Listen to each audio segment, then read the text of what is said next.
नमस्कार दोस्तों, मैं नवल किशोर शर्मा और आप देख रहे हैं आरएमटी न्यूज़ हेडलाइंस। दोस्तों, अगर आप चैनल को पहली बार देख रहे हैं तो चैनल को सब्सक्राइब करें और वीडियो को लाइक करें। दोस्तों, इस प्रोग्राम में आप देखेंगे देश विदेश से जुड़ी 10 प्रमुख खबरें। दोस्तों, 10 प्रमुख खबरें इस प्रकार है। प्रधानमंत्री नरेंद्र मोदी ने चक्रवात से सबसे अधिक प्रभावित क्षेत्रों ऊना, दीव, जाफराबाद, महुआ में हवाई सर्वेक्षण के माध्यम से स्थिति का जायजा लिया। प्रधानमंत्री नरेंद्र मोदी ने राज्य में चक्रवात से हुई स्थिति और नुकसान का आकलन करने के लिए अहमदाबाद में एक समीक्षा बैठक की। समीक्षा बैठक के बाद पीएम मोदी ने गुजरात में तत्काल राहत गतिविधियों के लिए 1000 करोड़ रुपये वित्तीय सहायता की घोषणा की और उन्होंने मृतकों के परिजनों के लिए 2 लाख रुपये और चक्रवात ताउते के कारण घायलों के लिए 50,000 रुपये की अनुग्रह राशि पूरे भारत में प्रभावित सभी लोगों को देने की घोषणा की। गुजरात में चक्रवात ताउते से मरने वालों की संख्या बुधवार को 45 हो गई। सौराष्ट्र अमरेली जिले में 15 लोगों की मौत हो गई, जो चक्रवात में सबसे अधिक प्रभावित क्षेत्र है।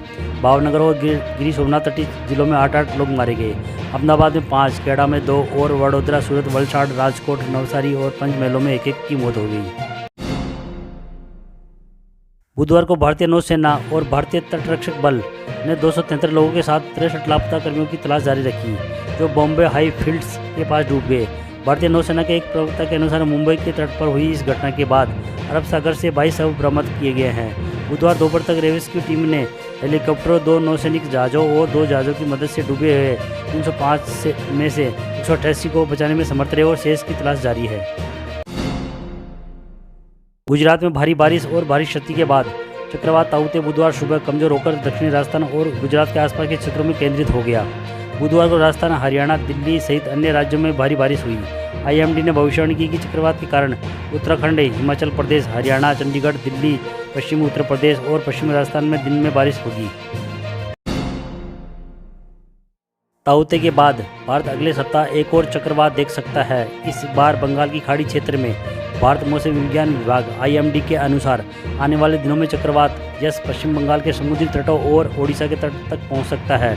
मौसम सेवा ने भविष्यवाणी की है कि तूफान 21 मई को बंगाल की खाड़ी के ऊपर से गुजरेगा और चक्रवात के 23 मई के आसपास पहुंचने की उम्मीद है। कर्नाटक सरकार ने बुधवार को कोविड स्थिति के बीच राज्य के लिए 1250 करोड़ रुपए कोविड राहत पैकेज की घोषणा की। राज्य सरकार ने कहा कि वह ऑटो और टैक्सी चालकों और निर्माण श्रमिकों के लिए 3-3 हज़ार रुपये वितरित करेगी।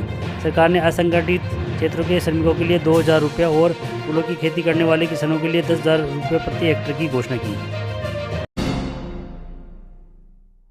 बीजेपी ने मंगलवार को एक टूल किट साझा करते हुए आरोप लगाया कि कांग्रेस ने इसका इस्तेमाल देश और पीएम नरेंद्र मोदी की छवि को खराब करने के लिए नए कोरोना वायरस स्ट्रेन को इंडियन स्ट्रेन या मोदी स्ट्रेन कहकर किया है। इसी बीच कांग्रेस ने टूल किट को फर्जी बताया और कहा कि वह भाजपा अध्यक्ष जेपी नड्डा और प्रवक्ता संबित पात्रा के खिलाफ जालसाजी के लिए एफआईआर दर्ज करेगी।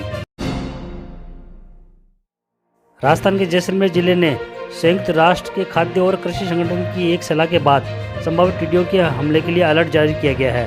प्रशासन ने अधिकारियों से योजना बनाने और रणनीति पर अमल करने को कहा है। जिला कलेक्टर ने कहा कि यदि कोई अधिकारी लापरवाही या आदेश का उल्लंघन करते हुए पाया जाता है तो वह व्यक्तिगत रूप से जिम्मेदार होगा। हरियाणा में ब्लैक फंगस के 115 मामले पाए गए हैं और बुधवार को राजस्थान ने ब्लैक फंगस को महामारी और एक ध्यान देने योग्य रोग घोषित किया है। दिल्ली में न्यूरोलॉजी विभाग की प्रमुख प्रोफेसर एम.वी. पद्मा श्रीवास्तव ने कहा कि ब्लैक फंगस के मामलों की संख्या तेजी से बढ़ रही है। उन्होंने कहा कि हमने 3 अंकों का आंकड़ा पार कर लिया है। हमने एम्स ट्रॉमा सेंटर में अलग से न्यूकर वार्ड बनाए हैं। डॉक्टर ने आगे कहा कि हमें रोजाना ब्लैक फंगस के 20 से ज़्यादा मामले मिल रहे हैं। इसी के साथ ही उत्तराखंड में ब्लैक फंगस से एक और मौत का मामला दर्ज किया गया है। भारत में बुधवार को देश में कोरोना से मौतों की संख्या में सबसे अधिक एक दिन में वृद्धि दर्ज की गई। पिछले 24 घंटों में वायरस के कारण 4,529 लोगों की मौत हो गई।